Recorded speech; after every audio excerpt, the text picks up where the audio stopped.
መኪና ምናምን እያሉ ነው መሰለኝ። የ1 ሚሊዮኑ 1 ሚሊዮኑ ደግሞ እኔ ጋር ብሩ እንዲቀመጥለት ፈለገ። እኔ ብር አጥቼ ምናምን አይደለም ሆነ ለመናገር ሜቢ እሱ ወሬውን ለማጣፈጥ ወዳታለሁ የሚለውን ቃል ለመግለጽ ይሆናል እንደዛ ያለው። ብር አጥቼ አይደለም ግን ተጠቀምኩት። ጀስት የእሱን ብር ተጠቅሜዋለሁ። ከዛ ኖርማል ሲወጣ ሰጠሁት ማለት ነው። ጀስት አላ ተመልሷል ብሩ። አዎ እንዴ እንደተመለሰ መች ተናገረ እንዴ? እና ያምሻል እንዴ? 1 ሚሊዮን ብር ሰጠዋት ነው ያለ። ታዲያ ያምሻል እንዴ? አረ በኢየሱስ ስም እግዚአብሔር ምስክሬ። እንዴት አድርጎ ነው የሚሰጠኝ? ቤት ያለው 1 ሚሊዮን ብር ሰጥቻታለሁ መኪና ልትገዛ ስትል እኮ የሚመለስ ነው ያለው።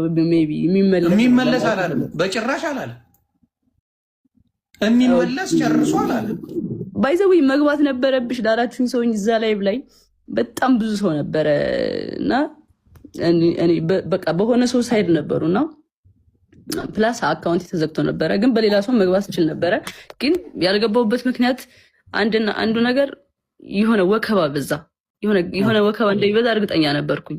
እንደዚህ ረጋ ብዬ ልመልሰው ብዬ ነው። ገባችሁ? 1 ሚሊዮን ብሩን ሲሰጠኝ ወደ እኔ ብር ነው በቃ ጀስት ቀላቀልኩት ከኔ ብር ጋር ማለት ነው። ጀስት እኔ ተጠቀምኩት፣ እንደ ራሴ ተጠቀምኩት።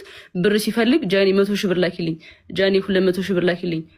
ጀስት አለ አይደለ በቃ ሲፈልግ ምልክለት 50 ሺህ ብር 20 ሺህ ምናምን ልክለት አለዋ።